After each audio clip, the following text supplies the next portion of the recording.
In this video we are going to take a closer look at the newly released Balance Dataslate as well as the Munitorum Field Manual and their impact on our Deathwatch Kill Teams. In the first part, we will go through the relevant changes in regard to the Deathwatch. In the second part, we will then look at how this affects our kill team unit compositions from a points perspective. Lastly, there will be a quick summary of what has been covered. Welcome to Swiss Hammer, your channel for modeling in Warhammer 40k. My name is Tamer and I will be guiding you through this video. First things first, both the Balance Dataslate as well as the Munitorum Field Manual have no Deathwatch specific changes. However, for this one time, this is actually a good thing. Regarding the Balance Dataslate, Deathwatch is listed as a faction once more, confirming the reinstatement of our index. However, there are no actual rules entries anymore, meaning the outrageous limitations to using special issue ammunition that could previously be found in the Balance Dataslate are gone for good and will hopefully never return. As far as the Munitorum Field Manual is concerned, there are no points changes to the Deathwatch when compared to the new index, which means that the latter has already been balanced with these other changes in mind. This is a good thing.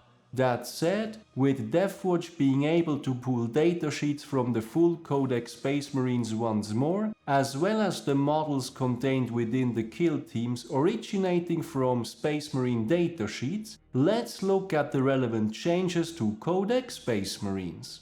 A while ago, GW hinted that the upcoming Balance Dataslate would give something to Space Marines, and indeed there have been quite some additions. Of particular note here is that Codex compliant chapters will now gain an improved out of moment army rule, but as we are playing Deathwatch, we are excluded from those benefits, together with the other naughty boys, aka Black Templars, Blood Angels, Dark Angels and Space Wolves. Personally, I think this is a fair move, as non-Codex compliant chapters have access to way more detachments and specialized units. Then as far as datasheets of models that can make their way into kill teams is concerned, here we have heavy intercessors gaining damage 2 on their heavy bolt rifle, as well as the heavy bolter hitting on a 3+.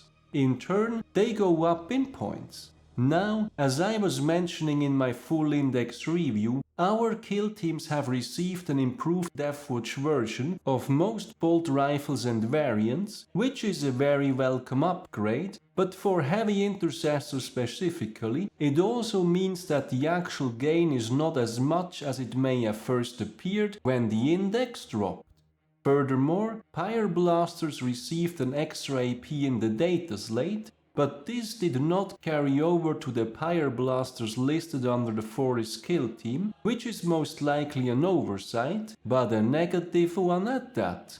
Last but not least, Inceptors' meteoric descent ability got nerfed, yet they got cheaper in points, a good thing for us. And then we have of course Intercessors gaining a new ability, which will not be available in our Fortis kill team, but just like with the heavy Intercessors, they get an improved Deathwatch bolt rifle instead. Then last and certainly least as usual, Reivers go up in points, but receive a much improved Terror Troops ability instead. However, this again won't be available for the Spectre's kill team anyway, which is unfortunate. All in all, these are minor changes for a Deathwatch army, and as previously mentioned, apart from the Pyre Blaster oversight on the Fortis kill team, I think that our index was designed with this in mind. With the relevant changes covered, what does this mean for our Deathwatch kill teams in terms of point values and unit compositions? Starting with our new entry, the Talonstrike kill team, which is also the most straightforward to cover. As it is now, a Talonstrike kill team costs 290 points, which is the exact amount that 5 Inceptors and 5 Intercessors with jump packs would cost on their own. Given the overall state of these datasheets and the ability for the kill team to go up to toughness 6, 5 Inceptors and 5 jump pack Intercessors would have been the only sensible way to run this anyway, but basically points check out here as well. Any other combination would be a huge downgrade in all regards. Moving on to the Indomitor kill team, where things get a bit more interesting. With model limits for both aggressors and eradicators increased to 3, one could now run an Indomitor with 4 heavy intercessors, 3 aggressors and 3 eradicators for the 270 base points of the kill team. In comparison, these models on their own would cost 308 points, meaning by using this kill team composition, we get roughly a 14% points discount. As an alternative, one could run 3 aggressors and 7 heavy intercessors, which would be the equivalent of 274 points, still a 1% discount in that case, so this variant would still be worth it points-wise. On the other hand, using 7 heavy intercessors and 3 eradicators would result in overpaying points-wise by roughly 6%, but an argument can be made that when going for maxed ranged output over a melee option, the boosted heavy bolt rifles, in combination with the excellent doctrine ability, would be well worth paying this slight premium. Overall, I think both points as well as rules-wise, the 334 makes the most sense under most circumstances, and we also get a nice points discount on top of that for this variant. However, I feel this kill team is in such a good position for the time being that basically almost any combination will bring the results. What a luxury problem to have. Moving on to the Fortis kill team, where things get a bit more complicated. In a nutshell, what swings the points cost hugely in favor of this kill team is including the 2 overnerfed Desolation Marines, priced at 40 points per model, including just the 2 covers already 80 out of 200 points for the Fortis kill team, which is testament just how badly GW stomped on these poor guys. But this plays to our advantage not only points-wise, but also because for some reason we are allowed to bring a Vanguard launcher on one of the 2 Desolation Marines, which is a sergeant-only pick, so technically a Fortis kill team kind of has the power of 2 sergeants. For the time being, the 2 Desolation Marines are therefore an auto-include. As far as the rest is concerned, I think the 4 Hellblasters are the next best choice, meaning that if we run the Fortis kill team at 2 Desolation Marines, 4 Hellblasters and 4 Intercessors, we end up with models worth 236 points, but only pay 200, which results in a roughly 18% points discount, even better than the Indomitor one. Why a 4th Intercessor over, let's say, a Pyre Blaster? Well, for as long as we don't get the extra AP on that one like in the Balance Dataslate, I would rather have the Deathwatch Bolt Rifle instead. That said, once we start dropping the 2 Desolation Marines, the points stop checking out for this kill team. As an example, 3 Intercessors, 4 Hellblasters and 3 Pyre Blasters would already end up being the equivalent of 194 points, aka we would overpay by roughly 3%. Just don't. As a result, while the Fortis kill team certainly checks out points-wise, for as long as we include the Desolation Marines, personally I am not sold on its actual power. I think they should give it battle line and combat squads, at which point it would be the Deathwatch Primaris version of a tactical squad, and I would include a single one into pretty much every list, even if it went slightly up in points. Then finally, moving on to the Spectre's kill team, I think what we always want here are the 3 Eliminators next to the mandatory 3 Infiltrators. This leaves us with 4 more slots, for which I think Incursors are a good pick.